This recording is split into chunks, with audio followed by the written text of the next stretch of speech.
तो इसके दिल में आया, मुसलमान कहता है कुरान में हर समस्या का समाधान है।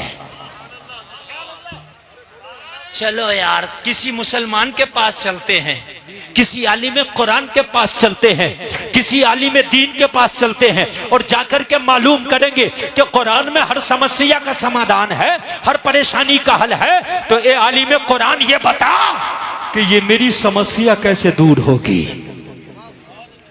है ईसाई लेकिन मदद के लिए कुरान नजर आ रहा है, और हम हैं मुसलमान और हमें बॉलीवुड नजर आता है, हमें हॉलीवुड नजर आता है। हम मुसलमान हैं, हमें दुनिया नजर आती है। वो ईसाई है, जब सारी चीजों ने दम तोड़ दिया तो फिर उसे कुरान नजर आया। तुम्हारे तो घर में सब कुछ है, तुम्हारे तो पास अल्लाह ने सब कुछ दिया है, लेकिन मेरे भाई जब तुम अपने हथियार को इस्तेमाल ही नहीं करोगे तो फिर इसमें गलती किसकी है। कुरान को इस्तेमाल करो ना।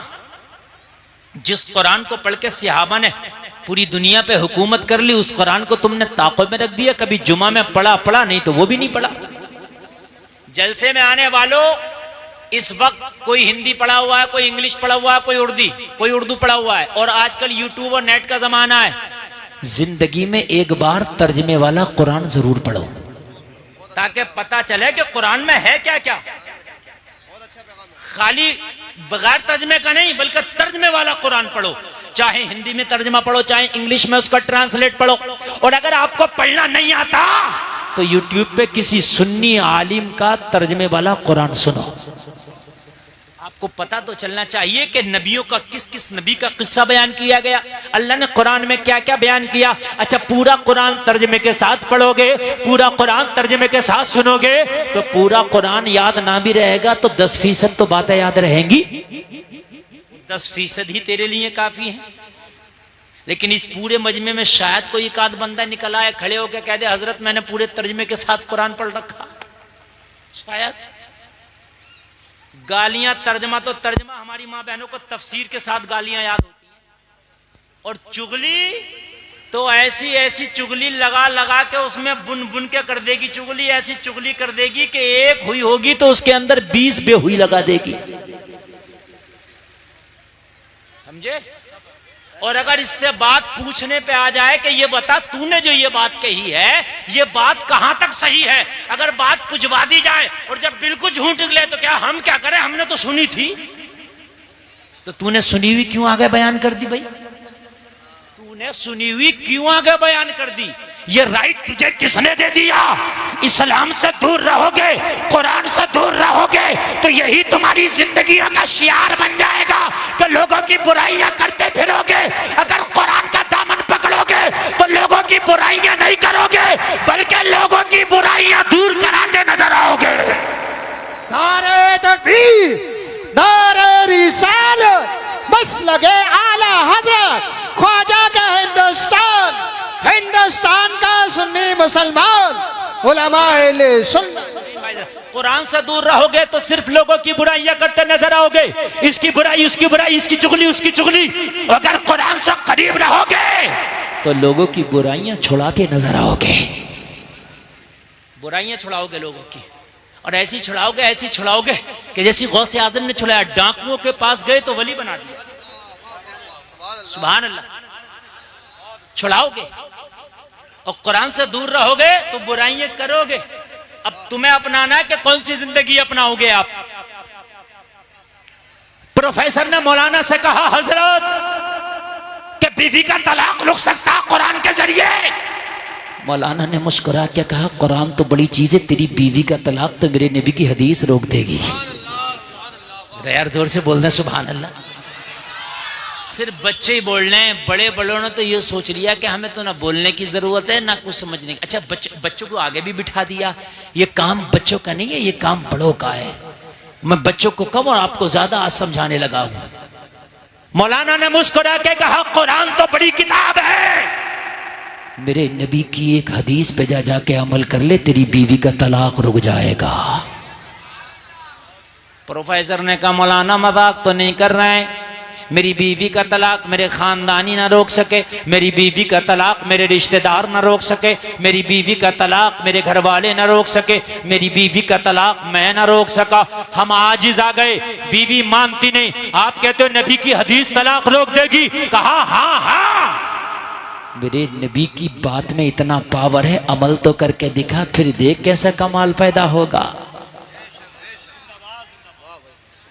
हम तो दूर हैं, हम तो मुसलमान हैं, हमें तो पानी भी पीने का पता नहीं कि सुन्नत तरीका क्या। गधे और खच्चर और बैलों की तरह खड़े खड़े पी रहे हैं, खाना भी खड़े खड़े खा रहे हैं, सर पे टोपी रखना समझते हैं तो मुल्ला जी का काम है, तो इमाम साहब का काम है, हाफिज जी का काम है। हम तो ऐसी बदमाश लोग हैं, हम तो ऐसी कैसे भी खा ले। क्यों खा ले? मुसलमान तू भी है, मुस्तफा का कलमा तूने भी पढ़ा है, जन्नत तुझे भी चाहिए। अगर पानी के 2 घूंट भी पीना तो ये देख मेरे नबी का तरीका क्या था पानी पीने का। अगर नबी के तरीके पे तूने पानी पी लिया, सुन्नत की सुन्नत अदा होगी, इबादत की इबादत हो जाएगी।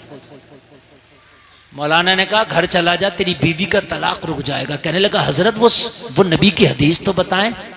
कहा जा, मेरे नबी के सुन्नत तरीके पे बस खाना खा लेना। क्या कर लेना? किस तरीके पर खा लेना खाना? जोर से बोले, सुन्नत तरीके पर। नबी के सुन्नत तरीके पर अगर तूने खाना खा लिया तो तेरी बीवी का तलाक रुक जाएगा। तो कहने लगा हजरत मुझे बता भी तो दे, मैं प्रोफेसर जरूर हूं, मैंने दुनियावी तालीम जरूर हासिल की है, मगर अभी नबी का सुन्नत तरीका खाने वाला मुझे याद नहीं है। तो मौलाना ने कहा सुन, घर जाना और घर जाने के बाद में तू खाना तन्हा ना खाना, अपनी बीवी को साथ में लेके खाना खाना, इसलिए कि मिल के खाना खाना मेरे नबी की सुन्नत है। पहले लोग मिल के खाने खाते थे, आपस में मोहब्बतें होती थी। पहले लोग एक बड़ा तबाक होता था, उसके अंदर मिल के 5-4 लोग खाना खाते थे, मोहब्बतें होती थी। अब तो अलग अलग चल रहा, अब तो डिस्पोजल चल रहा, खाओ फेंक दो। मोहब्बतें भी ऐसी चल रही हैं, मिलो बात खत्म। पहले होती थी मोहब्बतें, अब नहीं है, सब खत्म हो गई है। का मिल के खाना खाना, बगैर बीवी के खाना नहीं खाना। पता चला अपने घर में हो तो मिल के खाना खाओ, बीवी है तो बीवी के साथ खाओ, माँ है तो माँ के साथ खाओ, बाप है तो बाप के साथ खाओ, बहन है तो बहन के साथ खाओ, भाई है तो भाई के साथ खाओ, औलाद है तो औलाद के साथ खाओ। मगर ये मुआशरा उल्टा है। हम दुनिया के साथ खाएं कोई बात नहीं, अगर कोई बीवी के साथ खाने लगे तो कहते जा भी मियाँ ये जोरू का गुलाम हो गया।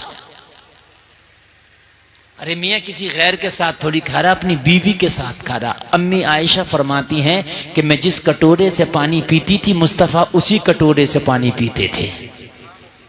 अम्मी आयशा फरमाती है कि मैं जिस जगह से कटोरे से मुंह लगा के पानी पीती, मेरे नबी उसी जगह से मुंह लगा के पानी पिया करते। अगर आज पी ले, चूंकि उल्टा है निजाम है ना, उल्टा हिसाब। भाभी से मजाक कर रहा तो कोई कुछ नहीं कहेगा, सबकी आंखें फूट गई। कहो भाई ये क्या हो रहा है, ये क्यों इस औरत से मजाक कर रहा, तो पता क्या कहते हैं, अरे मौलाना यार हट जाओ, ये देवर भाभी है। तो जब पता नहीं है कि देवर भाभी की मजाक हराम है, जो जायज काम है उस पर उंगलियां उठ रही है। अगर कोई अपनी बीवी के साथ खाना खाने लगे तो मजाक बनाया जाता, मियाँ ये तो जोरू का गुलाम है, बगैर बीवी के खाना नहीं खाता, बीवी शर्म से खाना नहीं खाती, मजाक बनाया जाता है। शोहर अपनी बीवी के साथ जाकर भी खाना नहीं खाता, मजाक बनाया जाता है। देवर भाभी से मजाक कर रहा तो लोग करें ये तो हक है इनका। निजामे मैकदा को जिस तरह बिगड़ा है साकी, उन्हीं को जाम मिलता है जिन्हें पीना नहीं आता। मुझे जरा बताएं, इस्लाम ने सबसे हार्ड अगर पर्दा बताया है तो भाभी को देवर से बताया है, सबसे हार्ड पर्दा। बहनोई से साली का पर्दा सबसे हार्ड, लेकिन मुआशरे में सालियां भी मजाक कर रही हैं। सालियां की तो मजाक की बात छोड़ दें, दूल्हा मियां जिस दिन आए थे निकाह भी नहीं हुआ था, फूलों की डलिया लेके वहां गांव के पीपल्स खाने के रोड पे बाहर खड़ी हो गई थी दूल्हे का इस्तकबाल करने। मैंने कहा तुम क्या करने आई हो? कहा दूल्हे का इस्तकबाल करने आई है, पूरे मोहल्ले की लड़कियां आई हैं, हम तो डूबे हैं सनम, तुम्हें भी ले डूबेंगे, खुद तो डूब ही रही हैं। पूरे मोहल्ले की लड़कियों को जाके वहां खड़ा कर दिया। अच्छा कोई मना भी तो नहीं करता, कहते हैं लड़कियां इस्तकबाल करेंगी, तुम क्या मर गए? तुम इस्तकबाल करो ना। अरे लड़कों का इस्तकबाल, दूल्हे का इस्तकबाल लड़के करें, मर्द करें। अगर दुल्हन का इस्तकबाल लड़की करें तो कुछ समझ में भी आता है। कभी दुल्हन का इस्तकबाल लड़की कर रही है, कोई बात नहीं, समझ में भी आता है, लेकिन दूल्हे का करती हैं लड़कियां, अजीब मसला है। कहा सुन्नत के मुताबिक खाना खाना, कहा कैसे? कहा बीवी को साथ में लेके, सर ढाक के, दस्तरखान बिछा के, जो मोटी मोटी सुन्नत है ना खाने की बता दिया, जा तेरा तलाक रुक जाएगा। घर गया, बीवी ने देखा आ गया प्रोफेसर। कहा प्रोफेसर साहब तलाक कब देंगे? कहा 3 दिन की मोहलत दे दो। कहा 3 दिन के बाद? कहा 1 मिनट की मोहलत नहीं मांगूंगा, तेरे मुताबिक तुझे तलाक दे दूंगा। कहा जहां तेरे साथ इतने साल गुजारे हैं तो 3 दिन तो कांटों पे भी गुजार लूंगी, कोई बात नहीं, लेकिन 3 दिन के बाद कोई हीला बहाना नहीं चलेगा। हाय हाय, इसे क्या पता है आज मुस्तफ़ा की शरीयत पे ये भरोसा कर बैठा है। हाय हाय यार, आज एक ईसाई को कितना यकीन था मुस्तफ़ा की एक सुन्नत पर, और सुन्नत भी क्या, सिर्फ खाने की सुन्नत। जो कोई ऐसा नहीं है आप में मर्द औरतों में जो कोई भी खाना ना खाता हो। कुछ सुन्नतें ऐसी हैं कि हम उसको, अभी जिनकी शादी नहीं हुई तो शादी वाली सुन्नत उन्होंने नहीं अपनाई है अभी, लेकिन खाना तो हर आदमी दिन में 2-3 बार खाता है। कितनी आम सुन्नत है, मगर भरोसा कर बैठा। कहा 3 दिन? हाँ बस 3 दिन। कहा उसके बाद? कहा अगर तू चाहेगी तो तलाक दे दूंगा, रहना चाहेगी तो रख लूंगा। कहने लगी मुझे मंजूर है तेरी शर्त, 3 दिन मैं कांटों पे भी बिता लूंगी। 3 दिन के बाद तलाक चाहिए। कहा मंजूर है। बस खाना बनाया, दोपहर का वक्त था। कह रही प्रोफेसर खाना खा लो, अब तो 3 दिन की बात है, इन हाथों के बने हुए खाने बस 3 दिन तक मयसर है, उसके बाद नहीं मयसर है। प्रोफेसर ने कहा अब तो तलाक होना ही है 3 दिन, अब 3 दिन की तो बात ही है, एक काम करो ना पूरा खाना बना लो, हम साथ मिलके खाएंगे। 3 दिन के बाद पता नहीं तुम कहां और हम कहां। 3 दिन के बाद पता ही नहीं साथ में बैठना नसीब हो या ना हो, साथ में खाना नसीब हो या ना हो। 3 दिन की तो बात है। कहा ठंडा हो जाएगा। कहा ठंडा भी मंजूर है, मगर अब तेरे बगैर नहीं खाना मंजूर है। बीवी का बयान है कि प्रोफेसर के ये जुमले सुने ना तो जो बगावत की आग जल रही थी सीने में वो थोड़ी सी कम हुई, मोहब्बत का थोड़ा सा दिया जला। मैं तलाक की डिमांड कर रही हूं और ये मेरे बगैर खाने भी तैयार नहीं है। हाय हाय हाय, मैं तलाक की डिमांड कर रही हूं और ये मेरे बगैर खाने भी तैयार नहीं है। कैसा मोहब्बत वाला शोहर है ये। अल्लाह अल्लाह। अब जरा गौर करें, खाना बन गया, लाई, कहने लगी अच्छा अब आजा प्रोफेसर। प्रोफेसर आ गया, अब तो खा ले। कहा ऐसे नहीं खाना है। कहा फिर कैसे खाना है? कहा ये खुले हुए बाल अच्छे नहीं लगते, इस पे एक चादर ढांक लो और अच्छे से दुपट्टा ओढ़ने के बाद फिर मेरे पास बैठो, फिर आराम से खाना खाना। कहने लगी आज से पहले तो कभी इसने सर के बालों का ख्याल नहीं किया था, आज से पहले तो कभी दुपट्टा का ख्याल नहीं किया था, आज से पहले तो कभी चादरों का ख्याल नहीं किया था, लेकिन आज इसे क्या हो गया? बड़े सलीके की बातें करने लग गया। आज क्या हो गया? बड़ी भलाई की बातें करने लग गया। आज क्या होगा? बड़ा सीधा सीधा चल रहा है। मगर कहने लगी 3 ही दिन की तो बात है। लाई चादर अंदर से ओढ़ लिया, अब खाने लगी तो फिर प्रोफेसर ने हाथ पकड़ लिए, कहने लगा ऐसे नहीं खाना, कोई पवित्र कपड़ा हो उसे ले आ और उसके ऊपर खाना रख, फिर खाएंगे। कहा खाने से और फिर कपड़े से क्या मतलब, यानी दस्तरखान से क्या मतलब? कहने लगा अगर गिर गया खाना खाते हुए तो आपको बिस्तर धुलना होगा और आपको तकलीफ होगी धुलने में, इससे बेहतर है दस्तरखान बिछा लिया जाए ताकि आपकी तकलीफ कम हो जाए। सोचने लगी 3 दिन बाद तलाक होना और मेरी छोटी छोटी तकलीफ का कितना ख्याल है इसे। क्या बात है मुफ्ती साहब, नबी की हर सुन्नत में हिकमत है मेरे अजीज। हक बात है।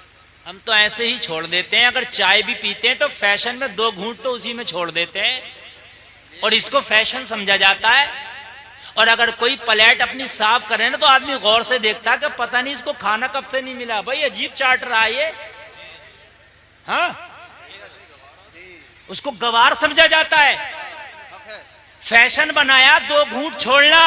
जिस दिन तुम मरेगा नामा अमाल में तेरा रजिस्टर खोला जाएगा, ये 2 घूंट चाय जो फेंकी गई है ये तेरे रजिस्टर में लिखा होगा।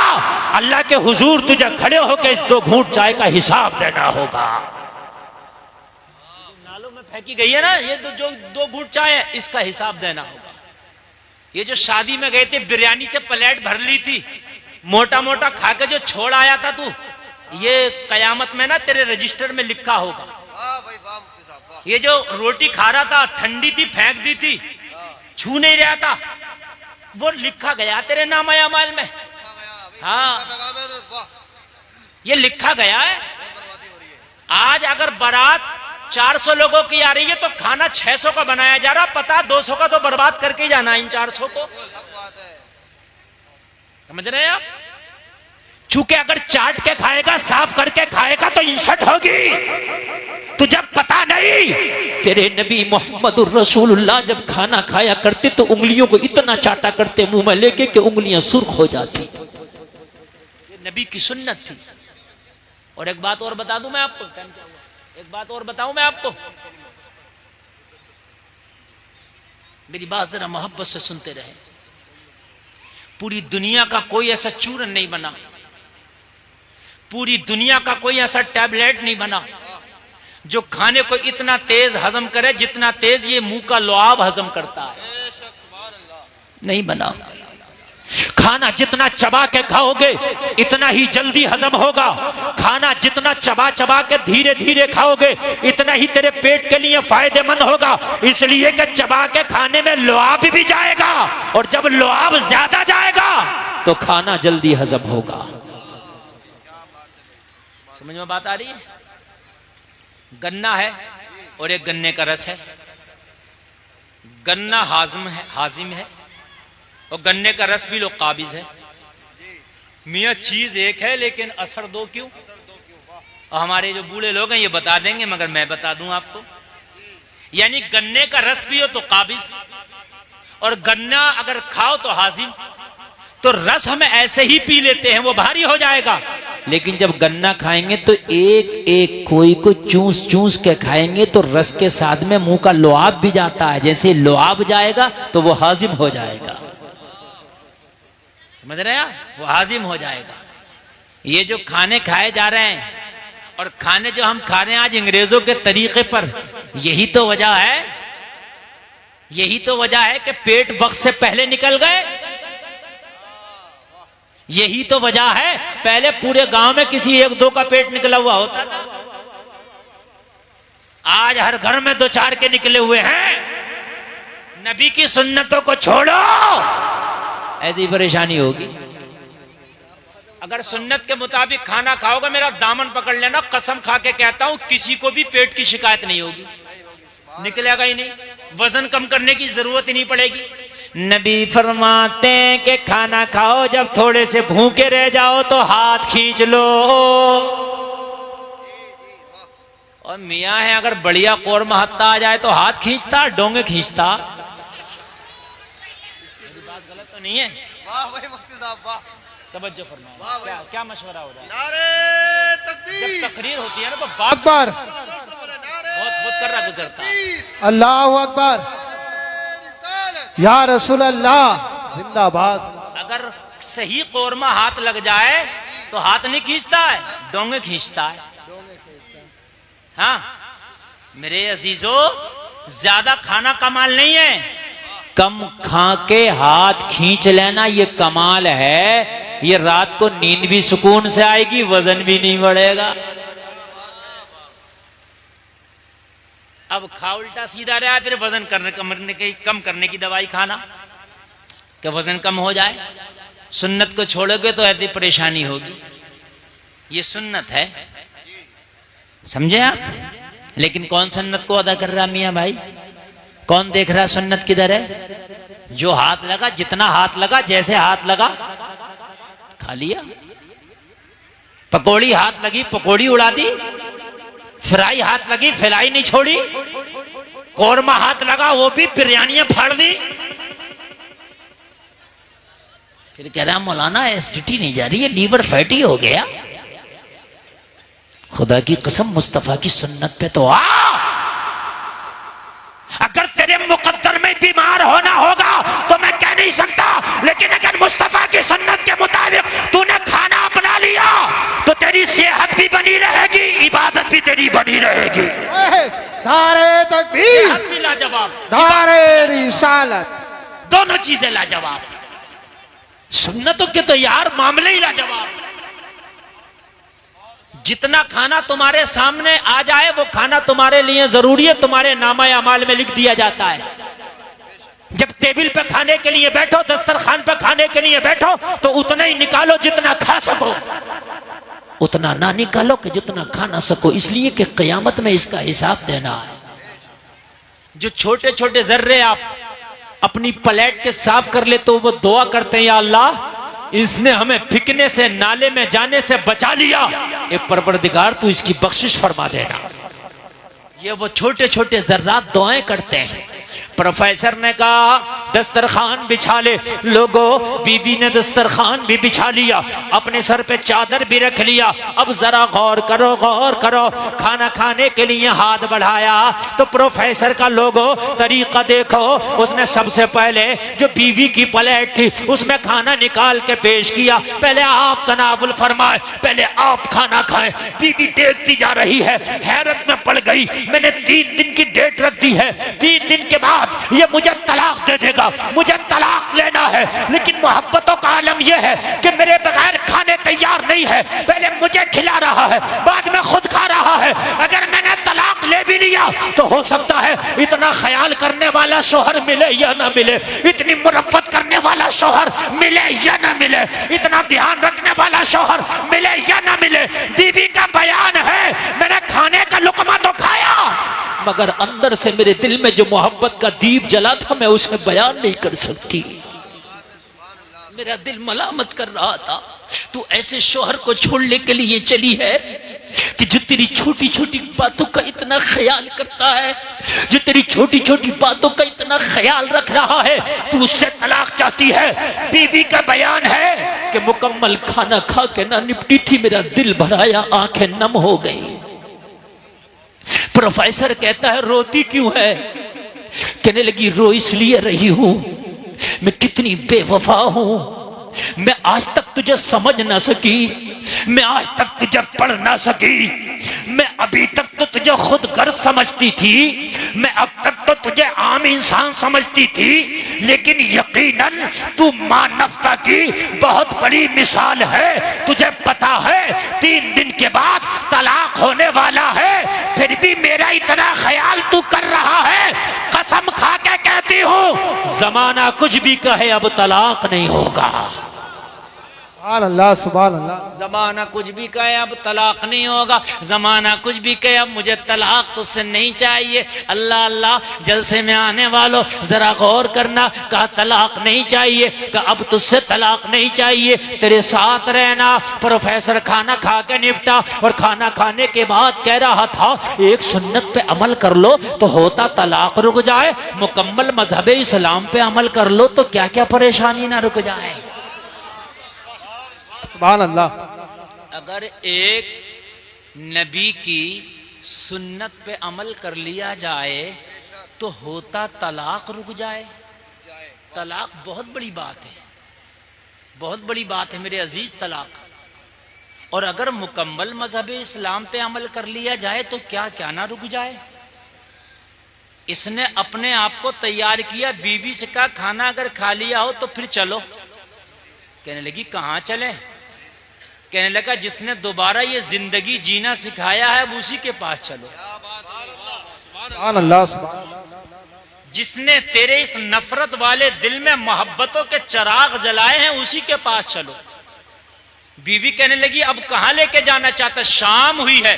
कहने लगा मुझे नींद नहीं आएगी, चलना पड़ेगा। अब बीवी तो इतनी मोहब्बत करने लग गई, प्रोफेसर अगर रात को दिन बोले तो दिन कहे, अगर दिन को रात बोले तो रात कहे। बीवी ने कहा चल, दोनों खाना खा के फारिग हुए, दोनों चले। इस आलिम कुरान के पास जाके खड़ा हो गया, कहने लगा हजरत आपने नबी की एक सुन्नत बताई थी और कहा था तलाक रुक जाएगा, मेरी जिंदगी इसकी गवाह है, मैंने नबी की एक सुन्नत पे अमल किया, खुदा की कसम मेरा तलाक रुक गया। बीवी ने कसम खाई है कि आज के बाद तुझसे कभी तलाक का जिक्र नहीं करूंगी, मैं तुझसे कभी तलाक नहीं चाहूंगी, मैं तुझसे कभी तलाक नहीं मांगूंगी। हजरत एक सुन्नत पे अमल करने से बीवी का होता अगर तलाक रुक जाए तो मैं मुकम्मल मजहब इस्लाम को अपनाना चाहता हूँ। इस्लाम को अपनाने के लिए मुझे क्या करना पड़ेगा? तो मौलाना ने मुस्कुरा के बताया कुछ नहीं करना पड़ेगा, मुस्कुरा के तुझे कलमा पढ़ना पड़ेगा। हाँ बाबा, सुभान अल्लाह जिंदाबाद। बस तुझे कलमा पढ़ना पड़ेगा। तू कलमा पढ़ ले तेरी जिंदगी मुस्कुराएगी, तू कलमा पढ़ ले तेरी कब्र में तेरी जिंदगी मुस्कुराएगी, तेरी कब्र रोशन हो जाएगी। तू कलमा पढ़ ले तेरी आखिरत की जिंदगी मुस्कुराएगी। तो कहने लगा अगर सिर्फ कलमा पढ़ना ही इस्लाम है तो फिर हाथ बढ़ा के मुझे कलमा पढ़ा दे। आलिम कुरान ने हाथ बढ़ाया, हाथ में हाथ लेके इसको कलमा पढ़ाना शुरू कर दिया। आलिम कुरान इसको कलमा पढ़ाता जा रहा है और ये कलमा पढ़ता जा रहा है और मुस्कुरा के ऐलान करता जा रहा है कौले मोहम्मद कौले खुदा, फरमान न बदला जाएगा, बदलेगा जमाना लाख मगर कुरान न बदला जाएगा। नारे तकबीर, नारे रिसालत, हाथ उठाकर नबी का झंडा लहराकर बोलिए नारे तकबीर, नारे रिसालत। बस लगे आला हज़रत, इश्क मोहब्बत, इश्क मोहब्बत, ख्वाजा का हिंदुस्तान, ख्वाजा का हिंदुस्तान, पीपल्स थाने का सुन्नी मुसलमान, नारे हैदरी। जलसे में आने वालों, मुस्तफ़ा जाने रहमत की जिंदगी तुम्हारे लिए बेहतरीन नमूने अमल है। जलसे में आने वालों, अपने घरों को जाओ तो कसम खा के जाओ कि अब अगर मुझे रात को अपने बिस्तर पे सोना भी है तो सोऊंगा, बाद में मुस्तफ़ा का सुन्नत तरीका पहले देखूंगा। और अब तो मोबाइल तुम्हारी जेबों में है, तुम्हें कहीं जाने की जरूरत नहीं, मोबाइल पे निकालो सोने का सुन्नत तरीका क्या है और सुनो और सुन्नत तरीके पे सो। अगर खुदा की कसम सुन्नत तरीके पे सो के मर गए तो जन्नत के हकदार हो के उठाए जाओगे।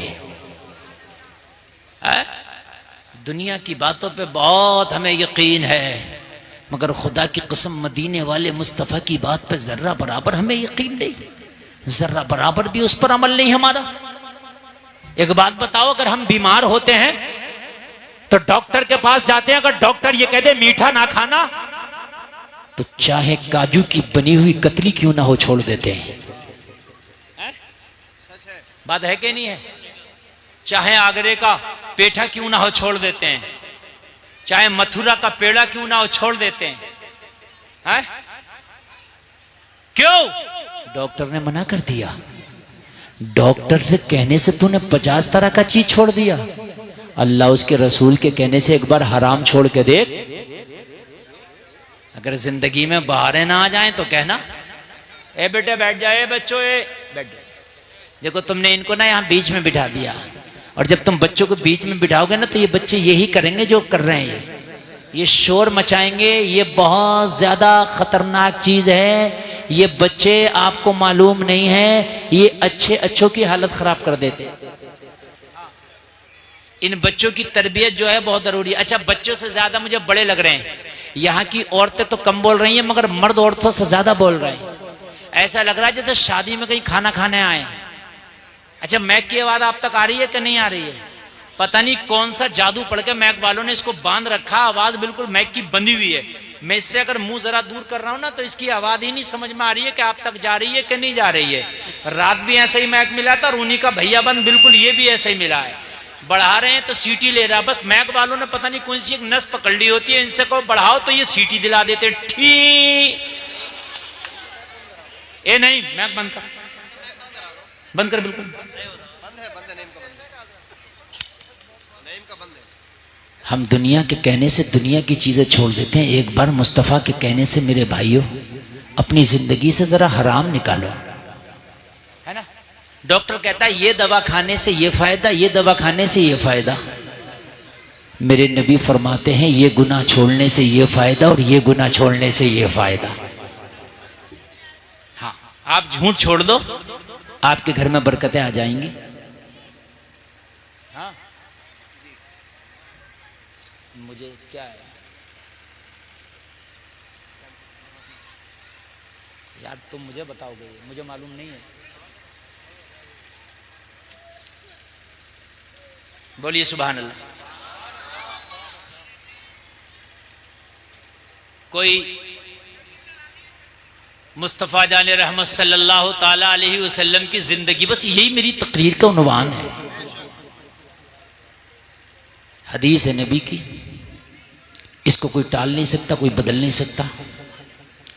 कितनी भी बड़ी बीमारी हो सदका कर दो, सदका करने से बीमारी टल जाती है। हम डॉक्टर को तो हजारों लाखों रुपए दे देंगे, लेकिन सदका करने के लिए हमारे पास पैसा नहीं है। सदका क्या है? सदका ये नहीं है कि मुर्गा ले दो किसी को, बकरा दे दो ना। सबसे बेहतर सदका है कि किसी गरीब को पैसा दे दो। उसे कपड़े की जरूरत होगी, कपड़ा खरीद लेगा। रजाई की जरूरत होगी, रजाई खरीद लेगा। कंबल की जरूरत होगी, कंबल खरीदेगा। राशन की जरूरत होगी, राशन खरीदेगा। तूने मुर्गा दिया, बकरा दिया तो सिर्फ गोश्त मिलेगा, पैसा दिया तो जो वो चाहेगा वो उसे हासिल हो जाए। भाई यही बात है कि नहीं? तो पैसा दे दो, सदका करने की आदत डालो। सदका ज़कात से अलग है। ज़कात सदक़े में नहीं है, ज़कात अलग है, सदका अलग है। सदका तो ये जब भी तुम्हारा दिल करे, जितना दिल करे किसी गरीब को दे दो। सदका करने से बीमारियां टल जाती हैं, जिंदगी आसान हो जाएगी। आज मैंने तकरीर का उन्वान ही ये बनाया है कि जिंदगी हार्ड है, परेशानी में, जिंदगी आसान कैसे हो। सुकून कहां मिलेगा? मैंने बताया कि तुम्हारे यहां सेंटर है, मस्जिद है, सुकून की जगह है। ये बीमारियां कैसे दूर हो? सुन्नत पे अमल करो, इंशाअल्लाह बीमारियां दूर होंगी। सदका करो, अगर बीमार होगे तो अल्लाह ने अगर चाहा तो सदका करने से बीमारी टल जाए। मिस्र का ना काहिरा, मिस्र की एक राजधानी है। मिस्र एक मुल्क है, उसकी काहिरा राजधानी है। वहां का एक बहुत अमीर शख्स जो कारखानों का, फैक्ट्रियों का मालिक, इत्तेफाक से हार्ट का बीमार हो गया। जब चेकअप कराने के लिए गया तो डॉक्टर ने कहा तू हार्ट का बीमार है, हार्ट का मरीज है, चंद दिन का मेहमान है। ये जो तेरे हार्ट में सुराख है ना, ये बढ़ जाएगा और तू एक दिन मर जाएगा। कहने लगा इसका कोई इलाज? कहने लगा अभी तक इसका कोई इलाज नहीं बना। परेशान घर आया, बच्चों ने पूछा बाप अफसरदा क्यों है? कहा डॉक्टर ने मेरी मरने की डेट फिक्स कर दी है। कहा बाप खामोश क्यों है?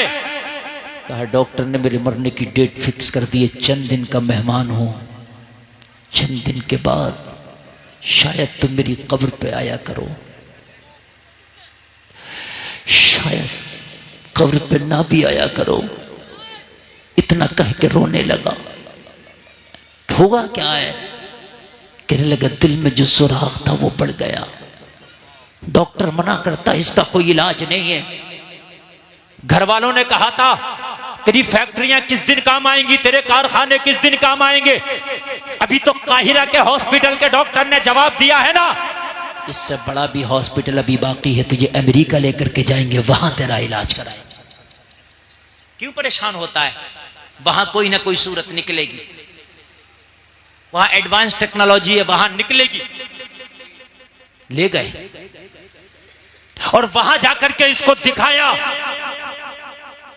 जैसे ही इसको दिखाया, चेकअप कराया, तो जो काहिरा के डॉक्टर ने बताया था सेम वही रिपोर्ट में आया। दिल में सुराख है, चंद दिन का मेहमान है। डॉक्टर ने जवाब दिया घर ले जाओ।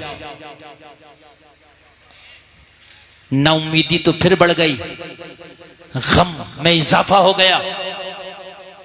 एक एक के गले से चिपक चिपक कर रोता था, लिपट लिपट कर रोता था। अगर डॉक्टर किसी को जवाब दे दे तू चंद दिन का मेहमान है, तो उससे पूछो कि इसके दिल पे क्या गुजरती होगी। घर आया, सारे मेहमान आए हुए थे खैरियत के लिए, अयादत के लिए। रो रहा था। किसी ने कहा क्यों रोता है? कहा वो जिंदगी की बहारें चली गई, कभी मेरे घर में मेहमान आते थे ना, तो बाजार जाके उनके नाश्ते और खाने का इंतजाम मैं ही किया करता था। वो बाहर है चली गई। एक एक से पूछ रहा है कि मेरी कब्र पे आया करोगे, कि मेरे लिए कभी साले सवाब भी किया करोगे या भूल जाओगे। आज इसका अपने कारखाने, अपनी फैक्ट्रियां सभी से बेकार नजर आ रही थी। डॉक्टरों ने जवाब दे दिया था, और जलसे में आने वालों अगर कितने भी अमीर हो और अगर डॉक्टर बीमार कह के तुम्हें जवाब दे दे, तो खुदा की कसम अगर बैंक के भी मालिक हो ना, तो हर चीज तुम्हें वीरान और बर्बाद नजर आने लगती है। किस काम की ये बैंक और किस काम के ये पैसे। घर वालों ने कहा इतना तो रोने की जरूरत नहीं है, हौसला रख, चल बाजार चल, तेरा कुछ दिल बहलेगा। मरीज को अगर थोड़ा सा ले जाओ ना तो उसका दिल बहलता है। हमारे यहाँ क्या होता है, अगर मरीज की खैरियत के लिए जाए, उसके सीने पे बैठ के उसकी बीमारी का उसकी बीमारी का तस्करा करते हैं। अरे इसी बीमारी में तो हमारे पड़ोस में अभी परसों ही मरे। अब वो बेचारा, अगर उसकी सांसें अब तक ठीक भी चल रही थी ना, तो उसकी सांसें ऊपर नीचे होने लगी। समझ रहे हैं आप? क्यों डाले पड़े हो तुम हॉस्पिटल में, क्यों पैसे खराब कर रहे हो? यही बीमारी थी, बिल्कुल अभी परसों ही दफन हुआ, छोटे छोटे बच्चे रह गए। अरे अगर इस बीमारी में मरा भी है तो तू इसके सामने क्यों बयान कर रहा है? इसके सामने तो ये कहना यार तू अच्छा हो जाएगा, अल्लाह ने चाहा तो। ये बीमारी फला साहब को भी थी, हमने उसे भी अच्छा होते देखा है, अल्लाह ने चाहा तेरी भी रिकवरी हो जाएगी। अरे दुआओं से तो तकदीर बदल जाती है। उसका दिल तोड़ेंगे और, समझ रहे हैं? हाय हाय, कहने लगा चल बाहर चल, बाजार में घूमेगा, थोड़ा सा फिरेगा, सैरो तफरी होगी, मन बहलेगा, दिल खुश होगा, तो हो सकता है तुझे जिंदगी की थोड़ी सी उम्मीद नजर आने लगे। कहने लगा हाँ ये बात सही है, लेकिन चलने के काबिल नहीं हूं मैं। तो कहने लगा हम सहारा देंगे ना। बेटों ने सहारा दिया, बाजार ले गए।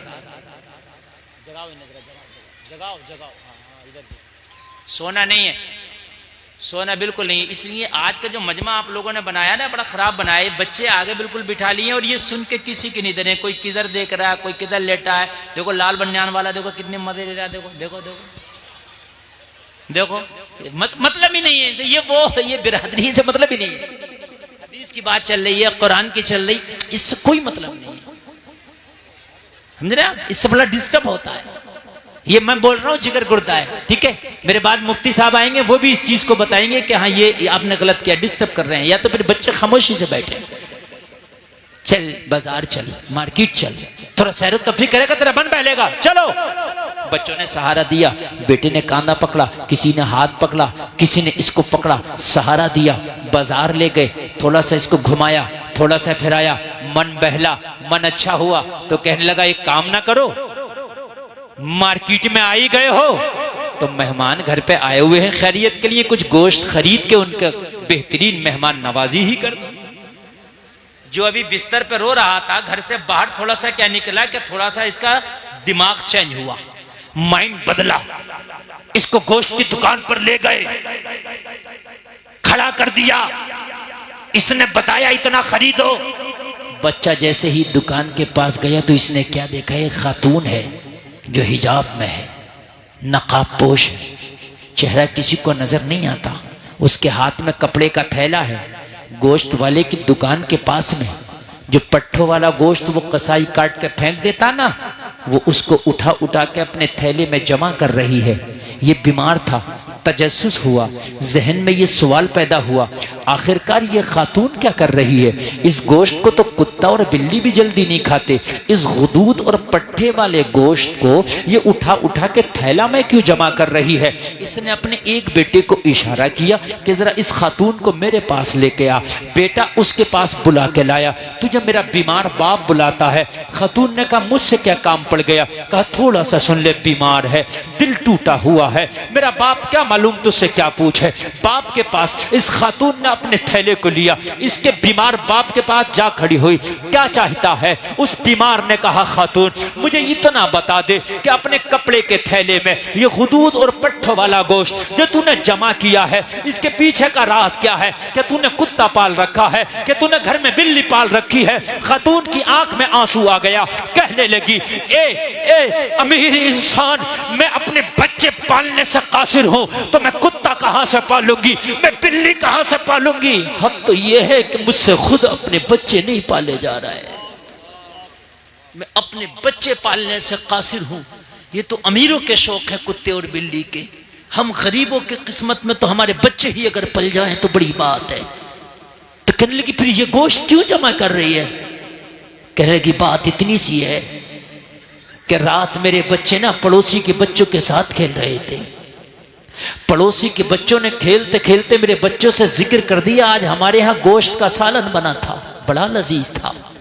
मेरे बच्चों ने कभी गोश्त का सालन खाया नहीं, मेरी गुर्बत उन्हें कभी गोश्त खिला ना सकी। मेरी गुर्बत ने तो उन्हें फाके दिए, या कभी सूखे टुकड़े या अमीरों के घरों के बर्तन साफ किए, जो बचा हुआ खाना बचा वो लेकर के आई, उसी से मेरे बच्चों की जिंदगी गुजरती है। मेरे बच्चों ने कभी ताजा गोश्त नहीं खाया। पड़ोस के बच्चों ने जिक्र कर दिया कि आज मेरा बाप ताजा गोश्त लाया था, वो सालन खाया है, भुना हुआ गोश्त खाया, बड़ा लजीज था।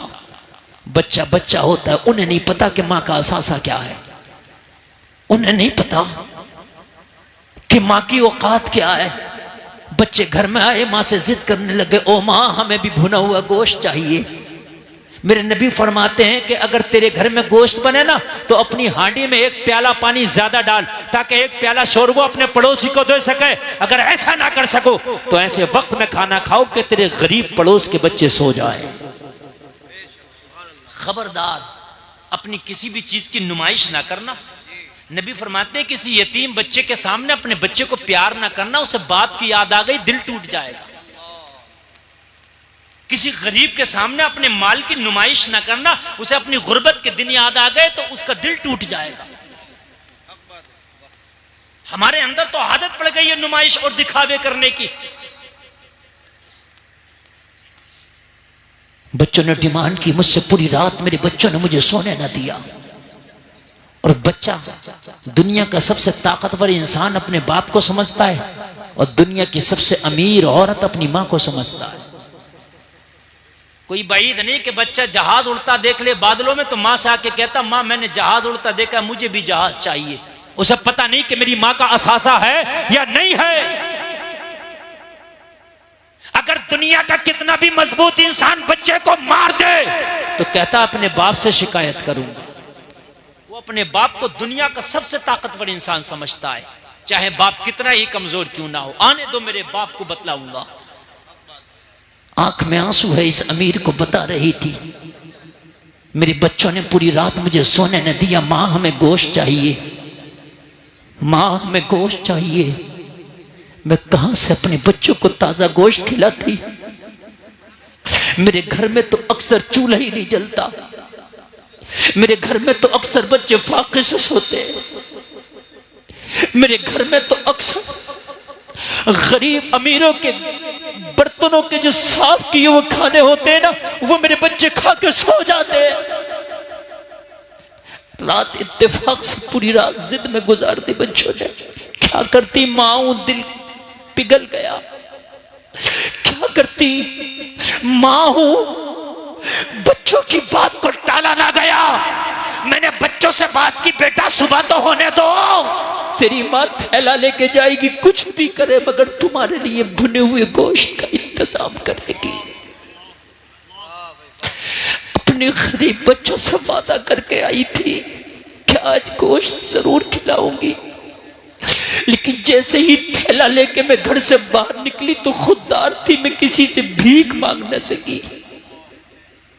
जलसे में आने वालों, उन्हीं को ना दिया करो जो हाथ फैला के मांग लेते हैं। मांगने वाले तो मांग लेते हैं, मगर कितने जरूरतमंद वो हैं जो इस सर्दी में भी बिना गर्म कपड़ों के गुजार लेते हैं, मगर मांगने के लिए उनकी हिम्मत जवाब दे जाती है, उनकी गैरत गवारा ना करती, उन जरूरतमंदों का ख्याल रखना ये तुम्हारी जिम्मेदारी है। बाबा नारे तकबीर, नारे रिसालत, मसलके आला हजरत, उलमाए सुन्नत जिंदाबाद। मांगने वाले तो मांग लेते हैं, लेकिन कितने गैरतमंद बेटियां, कितने गैरतमंद बेटे आज भी ऐसे हैं कि जरूरत है, लेकिन खुदा की कसम उनकी गैरत जवाब दे गई, वो मांगते नहीं, इसलिए कि उनकी गैरत उन्हें मांगने नहीं देती।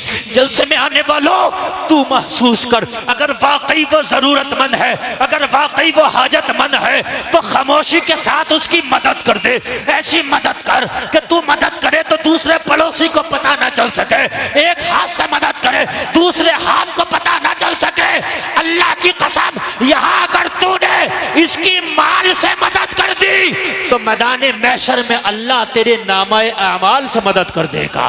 वाह बाबा, सुभान अल्लाह, सुभान अल्लाह। मदद कर। आज जिंदाबाद। भी कितनी बेटियां तो ऐसी हैं जो दूसरे लड़कों से दोस्ती करके अपना खर्चा उन पे डालती हैं, लेकिन आज भी कुछ इज्जतदार बापू की इज्जतदार बेटियां ऐसी हैं, गरीब हैं, घर में जरी और कढ़ाई का काम करती हैं, सिलाई का काम करती हैं, हफ्ते में 200-250 रुपया कमाती हैं, मगर अपनी इज्जत को खुदा की कसम कहीं नीलाम नहीं करती हैं। 200-250 रुपया एक हफ्ते में कढ़ाई करती हैं, सूट काटती हैं, सिलाई करती हैं, लेकिन वो उसी 250 और 200 रुपया में अपना तन भी ढकती हैं, अपना पेट भी भरती हैं। वो गैरतमंद बाप की गैरतमंद बेटियां हैं, वो इज्जतदार जो है घरानों की इज्जतदार बेटियां हैं। अरे ऐसे घरानों का ख्याल किया करो, अगर कोई ऐसे गरीब है तो उनकी मदद कर दिया करो। नारे तकबीर, नारे तकबीर, नारे रिसालत, मसलके आला हजरत हजरत अल्लामा मुफ्ती हम्माद रज़ा साई किबला, हजरत अल्लामा मुफ्ती हम्माद रज़ा साई मुरादाबादी। नारे तकबीर, नारे रिसालत, ख्वाजा के हिंदुस्तान पीपल्स थाने का सुन्नी मुसलमान नौजवान कमेटी। नारे हैदरी। आप हज़रात इत्मीनान सुकून से बैठ जाइए, इंशाअल्लाह बहुत जल्दी हज़रत की तकरीर होगी। बहुत अपनी अपनी जगह बैठ जाएं। माशाअल्लाह बहुत कामयाब आपका प्रोग्राम है। देखिए इधर मेरी जाने की तैयारी है, हजरत अल्लामा मुफ्ती हम्माद साहब क़िबला की आमद है। मेरे बाद आप कलाम सुनेंगे आदम नवाज साहब का, उसके फौरन बाद आपको खिताब सुना। बहुत जल्दी मेरे भाई बैठ जाएं। देख रहे हैं आप, बहुत टॉप का बहुत कामयाब खतीब आ गया है, जिसकी तारीखें लेने के लिए महीनों महीनों लाइन में लगना पड़ता है। वो खतीब आदम नवाज साहब की निस्बत से यहाँ हाजिर आ गया है, तो आप इसकी कदर करें और मोहब्बत के साथ सुने। सारे लोग बैठ जाएं, बैठ जाएं। ओ चादर वाले बैठ जाएं। पता नहीं किसी के 25 पैसे हटे हुए होते हैं, इसका पूरा रुपया ही गायब है। हाँ भाई सही, अल्लाह सलामत रखे, इसके सदक़े में बख्शिश फरमाए। अगर ये माजूर है तो ये जन्नती है, और इसके सदक़े में अल्लाह हमारी बख्शिश फरमाए। मुझे पता नहीं था, मैं इस चीज के लिए माजरत चाहता हूं। तवज्जो फरमा, मेरी बात बिल्कुल आखिरी पड़ाव पे है, बिल्कुल आखिरी। 1.5 घंटा मैं बिल्कुल बोल चुका हूं, मुझे बड़ा लंबा सफर करना है। और हमारे भाई हमारे बिल्कुल तशरीफ ले आए, आप चेहरे की जियारत करें, मेरी आखिरी बात सुने। एक बार जरा कहते हैं सुभान अल्लाह। बात समझ में आ रही है कि नहीं आ रही है? नौजवान आ रही है ना? बिल्कुल समझ में।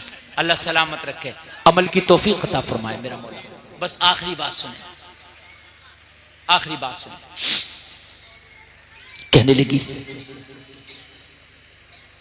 अब मेरे बच्चों ने जो मुझसे डिमांड की है, तो मैं इस गोश्त को लेके जाऊंगी, इस पट्ठों को, इस गुदूद को।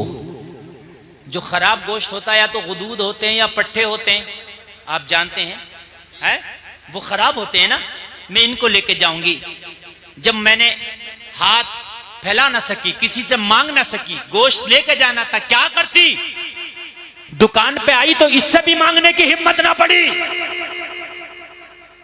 तो अंदर से मेरा ज़मीर बोला, ये जो फेंक रहा है इसे कुत्ते भी खाते हैं कि नहीं खाते हैं? जब कुत्ते खा के नहीं मरते तो तेरे बच्चे भी नहीं मरेंगे। इसको ले जा, इसको पका के खिला देना, तेरे बच्चों की कम से कम भूख खत्म हो जाएगी,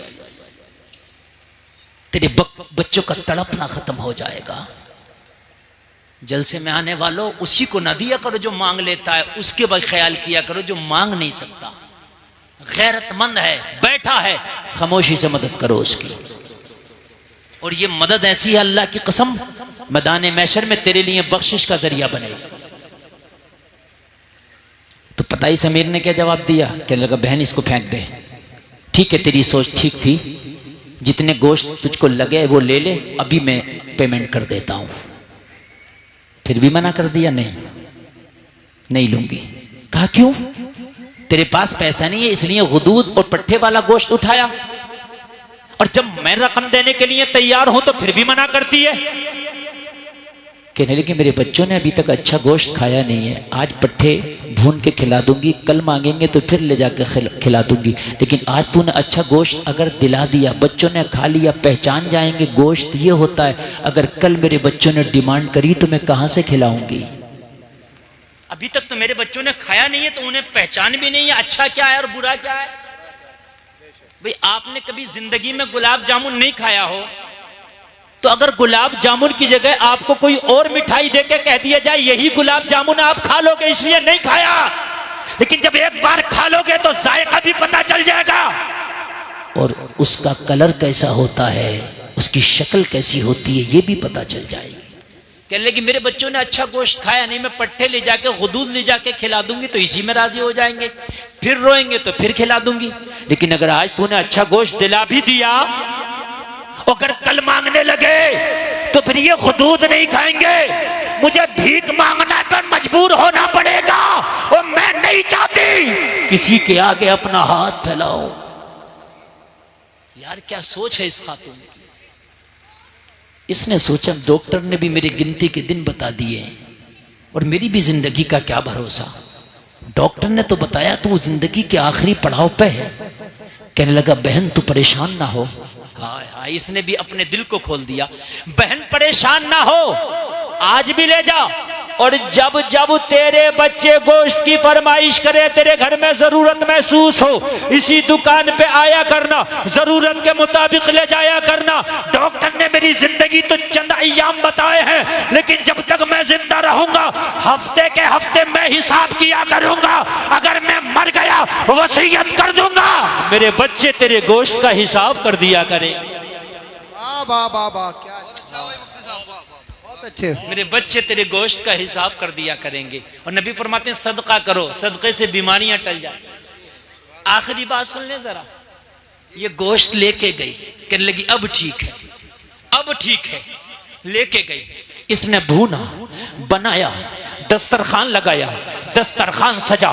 गरीब बच्चे जिन्होंने कभी लोगों बर्तनों के बचे हुए खाने खाए थे, जिन्होंने हांडियों के बचे हुए खाने खाए थे, लोगों वो बच्चे जिन्होंने खुश खाने खाए थे, वो बच्चे कि जिन्होंने लजीज खाने कभी खा ना सके थे, आज जब भुना हुआ गोश्त इनको दस्तरखान पे नजर आया, भुना हुआ गोश्त जब हलक के नीचे उतरा और उस गोश्त की लज्जत इन गरीब बच्चों को महसूस हुई, बच्चे मुस्कुरा के कहने लगे माँ हम अल्लाह की बारगाह में दुआ करते हैं कि जिसने हमारे दस्तरखान पे ये लजीज ग़िज़ा का इंतजाम किया है अल्लाह ताला उसकी जिंदगी में बहारें पैदा कर दे। वाह वाह, नारे तकबीर, नारे रिसालत, बस लगे आला हजरत हजरत अल्लामा मुफ्ती गुलफाम रजा। अल्लाह ताला उसकी जिंदगी में बहारें पैदा कर दे। इधर रोजाना बच्चे गोश्त खा रहे हैं, दुआ कर रहे हैं, इधर दुआ हो रही है, उधर अल्लाह का करम हो रहा, बीमार की दवा हो रही। बहुत अच्छे। डॉक्टर ने जो 2-3 महीना बताया था मरने का टाइम के इतने दिन में मर जाएगा, वो जो 2-3 महीना आया, मरा तो नहीं, बिस्तर से सही होकर खड़ा हो गया। सब हैरत में पड़ गए, क्या हो गया तुझे? तो कोई हमने नुस्खा भी नहीं खिलाया, दवा भी नहीं खिलाया, तुझे क्या हो गया? कहने लगा बिल्कुल फिट हूं, मेरा हार्ट भी सही काम कर रहा है, मेरा किडनी भी सही काम कर रहा है, अब मेरे अंदर की जो ताकत है वो भी ठीक है, मेरा सांस भी ठीक है। कहने लगा फिर हो कैसे गया? कहने लगा ये तो मैं भी हैरान हूं कि ये ठीक हो कैसे गया। चलो चेकअप ना करा ले। चेकअप कराने के लिए अमेरिका के उसी डॉक्टर के पास गए जिसने चंद महीने पहले चेकअप करके कहा था ले जाओ। अच्छा, डॉक्टर के पास रोजाना सैकड़ों मरीज आते हैं तो सब तक का तो चेहरा याद नहीं रहता ना। हम रोजाना हजारों लोगों में बोल रहे हैं तो सबको तो हम नहीं पहचानेंगे।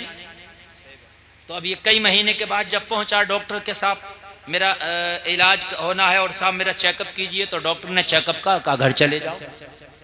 तो कहा भाई तूने इसके अलावा अपनी डिग्री में कुछ सीखा कि नहीं सीखा, घर चले जाओ। 3 महीने पहले आया था तब भी घर चले जाओ, 3 महीने बाद आया तब भी घर चले जाओ। इसके अलावा तूने कुछ पढ़ा क्या नहीं पढ़ा? तो आगे बोला जो चाहो वो खाओ, जो चाहो वो पियो। कहा 3 महीने पहले भी यही बतलाया था। अच्छा, जब आदमी लाइलाज हो जाता है और डॉक्टर को ये लगे कि मर्ज इसका ऐसा हो गया कि दुनिया में कोई दवा भी इसे कारगर साबित नहीं होगी, तो डॉक्टर क्या कहता है, इसकी खिदमत कर लो, जो चाहे खिलाओ पिलाओ। यही कहता कि नहीं कहता है? या फिर बिल्कुल नॉर्मल हो तब कहता है जो चाहो खाओ पियो। तो डॉक्टर से कहा कि तूने अलावा अपनी डिग्री में 2 बातों के घर जाओ, जो चाहो खाओ पियो, कुछ सीखा कि नहीं सीखा? कहा क्या मतलब? कहा 3 महीने पहले भी कहा था घर जाओ, जो चाहे खाओ, जो चाहो पिलाओ, और अब भी कह रहा घर जाओ, जो चाहे खाओ, जो चाहे पियो। तो कहने लगा 3 महीने का तो पता नहीं मगर अब का पता है। 3 महीने का उसको याद थोड़ी है डिग्री, उसके उसमें रिपोर्ट में क्या आया था? तो कहा अब का क्या है? चल 3 महीने पहले का तो मुझे पता, तू बता अब क्या है मेरी रिपोर्ट में? कहा रिपोर्ट साफ है, मामला नॉर्मल है, तो जो चाहे खाओ, जो चाहे पियो। कहा डॉक्टर साहब सही से चेकअप किया है? कहा दोबारा कर लो चेकअप। कहा भाई बिल्कुल सही से किया है। तो कहा क्या आया? कहा बिल्कुल दिल साफ। वाह वाह वाह, सुभान अल्लाह। दिल क्या आया? हार्ट साफ। इसने कहा नहीं साफ नहीं है, सुराख है। कहा नहीं बिल्कुल साफ है। कहा नहीं सुराख है। कहा साफ है। डॉक्टर जलाल में आ गया, कहने लगा डॉक्टर मैं हूं कि तू? मैं कह रहा हूं साफ है तो जाना। तो इसने पहली वाली रिपोर्ट निकाली। वो पहली वाली रिपोर्ट निकाल के बोला डॉक्टर साहब ये भी आप ही की है। डॉक्टर ने देखा, एक में साफ, एक में सुराख, एक में साफ, एक में सुराख। हैरत में पड़ गया, माथा घूम गया, रिपोर्ट रख दिया, माथा पकड़ के बैठ गया।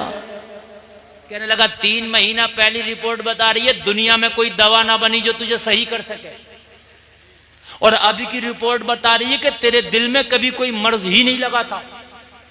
ये तो बता कि ये कमाल हो कैसे गया? ये किसका नुस्खा खा के आया है, किसका इलाज करके आया है? तो ये मरीज मुस्कुरा के बोला अब किसी दुनियादार का नुस्खा नहीं खाया, मदीने के मोहम्मदुर रसूलुल्लाह का नुस्खा खा के आया। कहने लगा कौन सा? कहने लगा मेरे नबी फरमाते हैं सदका करो बीमारी टल जाएगी। मैंने गरीब खातून के बच्चों के खाने का क्या इंतजाम किया, उसी दिन से दिन ब दिन मुझे सेहत में इजाफा होने लगा। और एक दिन ऐसा हुआ कि मैंने सही महसूस किया, और आज मैं ही सही महसूस नहीं कर रहा हूं। तेरी रिपोर्ट भी सही बता रही है, तू भी सही बता रहा है, जमाना मुझे सही बता रहा है। तो डॉक्टर कह रहा था दुनिया की सारी हिकमत मोहम्मदुर रसूलुल्लाह के एक हुक्म के सामने फेल है। जहां से दुनिया की पावर खत्म होती है, वहां से मदीने वाले की पावर शुरू होती है। नारे तकबीर, नारे रिसालत, नारे रिसालत, बस लगे आला हजरत उलमाए सुन्नत जिंदाबाद जिंदाबाद। डॉक्टर कहने लगा आज मुझे भी भरोसा हो गया, आज मुझे भी यकीन हो गया, डॉक्टरी सब कुछ नहीं है, हिकमत सब कुछ नहीं है। जहां पर डॉक्टरी जवाब दे जाए, जहां पर हिकमत जवाब दे जाए, जहां पर नुस्खे जवाब दे जाए, जहां पर दवाइयां जवाब दे जाए, वहां कोई ताकत है जो वो काम आती है, और वो ताकत है मदीने वाले मुस्तफा की ताकत। तभी तो बरेली से आवाज आई थी। क्या आवाज आई? जलसा में आने वालों आला हजरत बोले थे जिसके तलवे का धोबन है आबे हयात है वो जाने मसीहा हमारा नहीं। वाह बाबा, सुभान अल्लाह, सुभान अल्लाह ताला हमें शरीयत मुस्तफ़ा पे अमल की तौफीक अता फरमाए। लोगों, मुस्तफ़ा की जिंदगी हमारे लिए बेहतरीन नमूना अमल है। लोगों, नबी के लाइफ स्टाइल को अपनाओ, नबी के तर्ज जिंदगी को अपनाओ, नबी की जिंदगी के तरीके को अपनाओ, मुस्तफ़ा की सुन्नतों को सीख लो, इंशाअल्लाह भी और आपको भी सामने कराते हैं। खुश नसीबी की बात है। मैं मुबारकबाद पेश करता हूँ ऐसे नौजवानों को, ये उनका जज्बा जिहाद है। अल्लाह ताला इस जज्बे के सदक़े में उनको मरने से पहले जन्नतियों में शुमार फरमा दे। अब बिल्कुल बैठ जाएं, जिसे जहां जगह मिले बैठ जाए।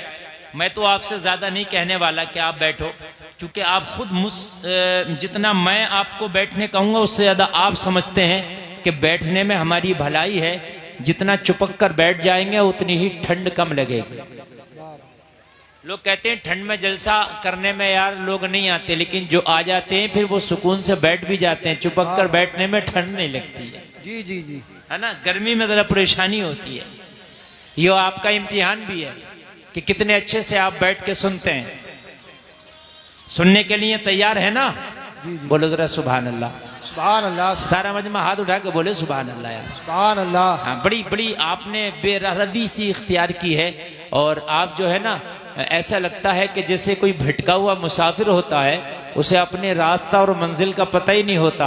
आपको अपने रास्ते का भी पता होना चाहिए, मंजिल का भी। मुस्तफ़ा की महफिल में आए हैं, मुस्तफ़ा की बात सुनना है। बस बात खत्म। सुभान अल्लाह।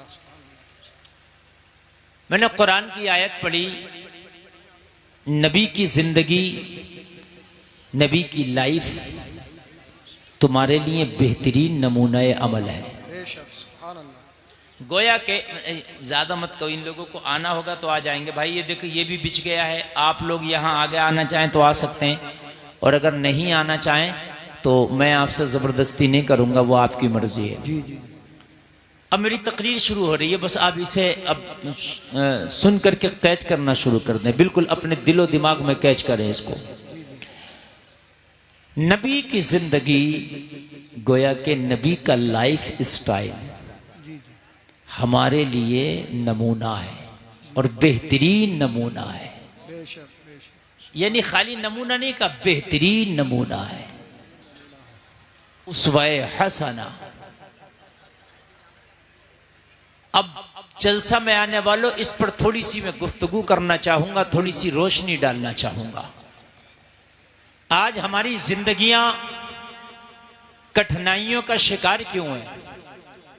आज हमारी जिंदगी में दुश्वारियां क्यों हैं? जी जी। आज हमारी जिंदगियों में परेशानियां क्यों हैं?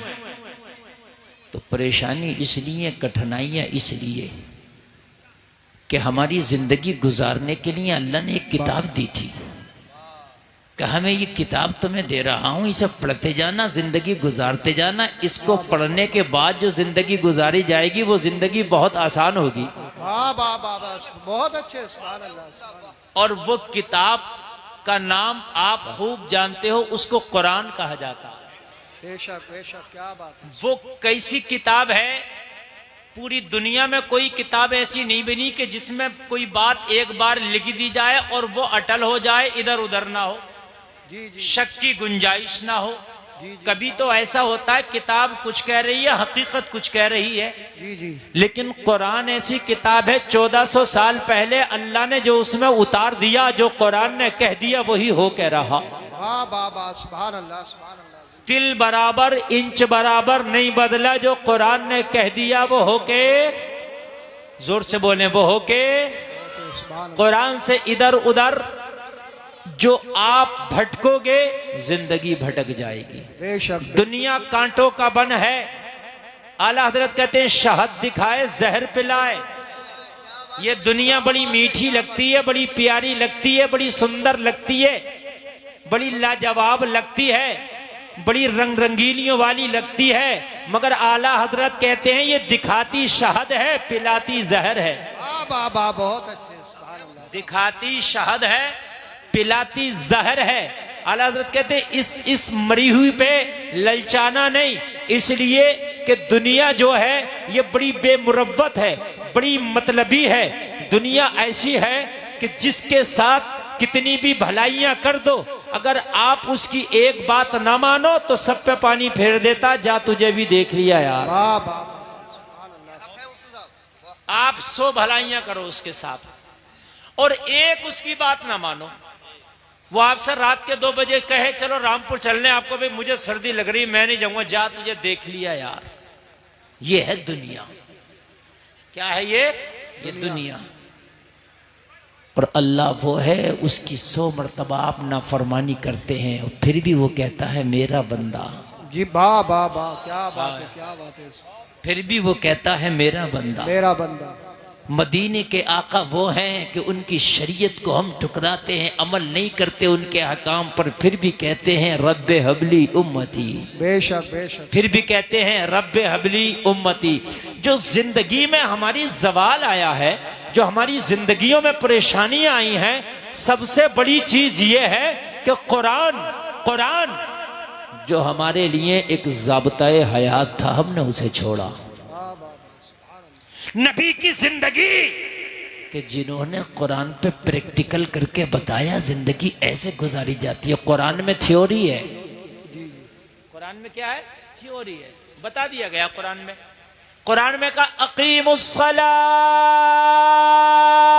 नमाज पढ़ो, कायम करो नमाज, थ्योरी है ये, कह दिया गया। कैसे पढ़े? नबी ने प्रैक्टिकल करके बताया, ऐसे पढ़े, कयाम ऐसे होगा, रुकू ऐसे होगा, सजदा ऐसे होगा। भाई बात है कि नहीं है? तो कुरान और नबी की जिंदगी को मजबूती से पकड़ना पड़ेगा अगर चाहते हो कि जिंदगी आसानी से गुजरे। और आज किसी से भी बात करो, को भी कैसे, तो वैसे तो कह देगा ठीक है मजे आ रहे हैं, लेकिन उससे सच में पूछना, अकेले में जरा कहना सही बता यार कैसे गुजरे, कहेगा मौलाना बड़े परेशान। जी जी। हमने नेता लोगों से पूछा तुम बताओ कैसी गुजर रही है? भाई तुम तो मंत्री बन गए, मौलाना बड़ा ही परेशान हूं, अपोजिट बिल्कुल जीने नहीं दे रहा, और ये जो कुर्सी है ना ये भी छिनने फिर रही है। जी जी जी, सही बता रहा हूं मैं। मालदार से पूछो, वो भी कहता मौलाना सुकून नहीं है, हकीकत बता रहा हूं। और से पूछा भाई तू बता, कहने लगा मौलाना क्या बताऊं, यकीन मानना, मेरे अपने भी मुखालिफ हैं, मेरे गैर भी मुखालिफ हैं, जीना दुश्वार और हराम कर दिया। मैंने डॉक्टर साहब से पूछा आप तो मजे में हो गए भाई, 2-2 हज़ार की फीस ले लेते हो, 1 मिनट देखते हो मरीज को नुस्खा लिखने का, और प्लस दवाई पे भी आपको मिलता है परसेंटेज, वो तो एमआरपी पे दे देगा मेडिकल वाला, लेकिन उसका जो कमीशन मिलेगा वो आप पे फिर आता। अल्ट्रासाउंड कराएगा तो उसका भी आप पे आएगा, खून की जांच कराएगा, खून इसका निकलेगा, पैसा आपको मिलेगा रिटर्न। जी जी जी, मजे ही मजे हैं। तो डॉक्टर साहब ने कहा मौलाना बड़ा परेशान हूँ, नींद की गोलियां खा खा के सो रहा हूँ रात को। जी जी, हकीकत बात है मेरे भाई। ये सब कुछ हमने देखा यार, फिर सुकून कहाँ है? हमने देखा कि जिनके पास कुर्सियां उन्हें सुकून नहीं, जिनके पास जमींदारी उन्हें सुकून नहीं, जिनके पास मालदारी उन्हें सुकून नहीं, जिनके पास पैसा उन्हें सुकून नहीं, जिनके अकाउंट भरे पड़े उन्हें सुकून नहीं, जिन्होंने बड़ी बड़ी डिग्रियां कर ली उन्हें सुकून नहीं, जिनके पास बड़े बड़े पद हैं उन्हें सुकून नहीं, जिनके बड़े बड़े ओहदे उन्हें सुकून नहीं। तो यार सुकून है किधर? बाबा सुभान अल्लाह। हर आदमी सुकून देख रहा ना, हर आदमी सुकून ढूंढ रहा। ऑपरेटर साहब थोड़ा आवाज और बढ़ाएं और इसका बेस बढ़ाएं, आवाज भारी करें, मैं भी सुकून ढूंढ रहा हूं। जी जी, अच्छा मैक बोल रहा, बहुत अच्छा मैक बोल रहा, माशाल्लाह। तो हर आदमी सुकून चाहता है। आदमी घर में 1 करोड़ रुपए लगाता है, सुकून मिल जाए, बेहतरीन महंगी कार लाता है, सुकून मिल जाए। अरे बोलो है कि नहीं है? अच्छे कपड़े खरीदता है, सुकून मिल जाए, लेकिन फिर भी नहीं मिल रहा है कहां सुकून? जिससे कहो परेशान, जिससे कहो परेशान, जिससे को जितना बड़ा इतना ही परेशानी भी बड़ी। जी जी, सही बता रहा हूं मैं, जितना बड़ा उतनी परेशानी भी बड़ी। तकरीर शुरू हो गई, आप सुनना, इंशाल्लाह ईमान ताजा हो जाएगा। जी जी, आप कह रहे होंगे वक्त कम है, तो मेरे पास बहुत ही कम वक्त है, मुझे दिल्ली पहुंचना है, और वहां से दिल्ली से मुझे अभी ऐसे कोहरे में 5 बजे सुबह दिल्ली पहुंचना है, और वहां से मुझे फिर एमपी के लिए सफर करना है, अगला सफर वहां से तय होगा। तो इसलिए मुझे बहुत लंबा सफर दिख रहा है और कोहरे का आलम है, लेकिन मैं बहुत दिल से बोलना चाहता हूं, अगर आप दिल से सुनना चाहें तो बोलिए। सुनना चाहते हैं ना? सुकून है कहा? हर आदमी सुकून के चक्कर में, तो कान खोल कर सुनने। घर में एसी लगाई, सुकून मिले, घर में गीजर लगाया, सुकून मिले, रंग रोगन कराया, सुकून मिले, टाइल्स लगाया, सुकून मिले, पत्थर लगाया, सुकून मिले, तूने हर काम बटन पे कर दिया, सुकून मिले, मगर जलसे में आने वाले सुकून नहीं है, इसलिए कि सुकून मिलेगा कुरान में, सुकून मिलेगा मुस्तफा की जिंदगी में। मैंने कुरान से पूछा बता सुकून कहाँ है, तो कहा अला बिज़िक्रिल्लाहि तत्मइन्नुल कुलूब, दिलों का का सुकून अल्लाह के जिक्र में है। नारे तकबीर, नारे रिसालत, मसलक आला हज़रत, इश्क मोहब्बत, इश्क मोहब्बत, प्यार मोहब्बत, प्यार मोहब्बत, बस्ती बस्ती करिया करिया, हज़रत अल्लामा मुफ्ती गुलफाम रज़ा रामपुरी, नारे हैदरी। कुरान कहता है दिलों का सुकून अल्लाह के जिक्र में है। वाह वाह वाह। कुरान ने कहा दिलों का सुकून जलसे में आने वालों अल्लाह के जिक्र में है। तो फिर तुम सुकून कहाँ? तुम सुकून मुरादाबाद जाके तलाश करते हो, रामपुर जाके तलाश करते हो, स्वार में तलाश करते हो, बीड़ी के मंडल में तलाश करते हो, सिगरेट की डिब्बी में तलाश करते हो, गगन की पुड़िया में तलाश करते हो। सुकून न मंडल में मिलेगा, सुकून न सिगरेट की डिब्बी में मिलेगा, सुकून न गगन की पुड़िया में मिलेगा। सुकून अगर मिलेगा तो अल्लाह के जिक्र में मिलेगा। वाह वाह वाह, जिंदाबाद जिंदाबाद, बहुत अच्छे मुफ्ती साहब, बहुत अच्छे, क्या बात है, जिंदाबाद। मैंने पूछा नहीं बेटा नारा कम लगाना। जी जी जी, ठीक है ठीक ठीक है, ठीक। ये नेक काम तो ये भी कर देंगे माशाल्लाह। तवज्जो करें, सुकून मिलेगा। अब सुने, सुकून अल्लाह के जिक्र में, ये कुरान ने कह दिया। इसके अलावा आप कहीं भी जाइए सुकून नहीं। इसलिए आदमी बेसुकूनी में ज्यादा है, डिप्रेशन में ज्यादा है। अभी एक रिपोर्ट आई है, बड़े बड़े डॉक्टरों ने एक रिपोर्ट दी है कि नौजवान तबका 25% डिप्रेशन में, और इसी वजह से नशे की जो वो तादाद है नशेड़ियों की बढ़ रही है। जब आदमी डिप्रेशन में जाता है तो सोचता है कि नशा करके शायद ये मेरा गम, मेरी टेंशन, मेरा डिप्रेशन हल्का होगा, मगर पता नहीं है जैसे ही नशा उतरेगा फिर नशे की लत लग जाएगी, एक अलग बीमारी शुरू हो जाएगी। मैंने पूछा आपके गांव में कितना वोट होगा, तो बताया हजरत तकरीबन 2700-2800। तो आदमी कम 5,000 होगी आबादी कम से कम। जब इतना वोट है तो इससे ऊपर ही होनी चाहिए आबादी। बात है कि नहीं है? तो आपके यहाँ 3 सुकून के सेंटर खुले हुए हैं। कितने? जोर से बोले यार। 3 सुकून के सेंटर हैं। 5,000 लोगों में कम से कम 3,000 लोग ऐसे होंगे या 2,500 लोग ऐसे होंगे जो उन सुकून के सेंटर में उन्हें जाना चाहिए रोजाना। 3 सेंटर हैं आपके यहाँ। जी जी। चौथा सेंटर तैयारी में है, सुकून वहां मिलेगा। मैंने पूछा आजम नवाज, उस सुकून सेंटर पे तेरे गांव से कितने लोग जाते हैं? कहा हजरात वही जगह एक ऐसी है जहां सबसे कम नजर आते हैं। बाकी हर जगह आपको चौराहे पर, आपको हर जगह मिल जाएंगे। अभी कोई साइकिल का नाच करने वाला आ जाए तो उसके भी भीड़ लगा के खत्म खड़े हो जाएंगे, जबकि साइकिल तुम्हारे दादा से चलती चली आ रही है, मगर फिर साइकिल का नाच देखने जा रहा, साइकिल का तमाशा देखने जा रहा। सुकून मिलेगा? सुकून नहीं मिलेगा। ये सुकून सेंटर अल्लाह का घर, खाना खुदा तेरे गांव की मस्जिद है। अगर सुकून चाहता है तो फजर की नमाज पढ़ने जा, दिन निकलने से पहले सुकून सेंटर में चला जा, अल्लाह से मुलाकात कर ले। जैसे ही नमाज पढ़ेगा दिन बाद में निकलेगा, सुकून पहले हासिल हो जाए। वाह वाह वाह वाह, जिंदाबाद जिंदाबाद, बहुत अच्छे, दिन बाद बहुत अच्छे, जिंदाबाद। दिन बाद में निकलेगा, सुकून पहले हासिल हो जाएगा। अब और बढ़ाइए, और बढ़ाइए आवाज। जी जी जी, और बढ़ाइए। दिन बाद में निकलेगा, दिन बाद में निकलेगा, सुकून पहले।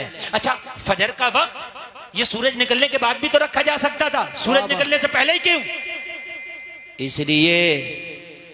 इसलिए रखा गया जी जी, कि ताकि बंदा नमाज पढ़े, दिन बाद में निकले, सुकून का इंतजाम पहले हो जाए। बेशक, दिन बाद में निकले, सुकून का इंतजाम पहले हो जाए।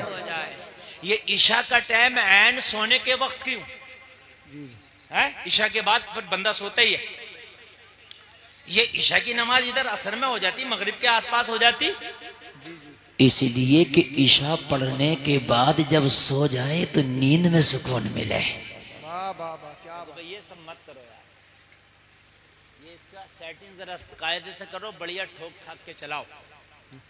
सुकून यहाँ है सुकून, लेकिन सुबह फजर में देखना मुश्किल से 4 अरे बड़ी सर्दी है, रजाई को देखेगा कोहरे को, रजाई ऊपर डालेगा, बहुत सर्दी। और तुझे पता है अभी अगर इसका कोई काम हो तो इससे ज्यादा कोहरा हो, मोटरसाइकिल में किक मारेगा और ये नजर आ रहा होगा इधर नैनीताल के जंगलों में। क्यों भाई, अब कोहरा नहीं था? अरे मौलाना तुम्हें पता नहीं है, अगर जरा सा भी लेट हो जाता तो काम हाथ से निकल जाता। तुझे काम आया तो तू इधर स्वार के जंगलों में घूम रहा, तुझे न रात नजर आ रहा ना दिन नजर आ रहा, लेकिन नमाज के लिए तुझे कोहरा दिखता है। जबकि हकीकत बात यह है कि मस्जिदें अभी इतनी खूबसूरत बना दी गई हैं। मैंने अभी आपकी मस्जिद देखी, नमाज ईशा पढ़ी है, माशाल्लाह नई तकनीक से बनाई गई है कि मस्जिद में जाके इतना दिल लगता है कि इतना तेरे घर में दिल नहीं लगेगा।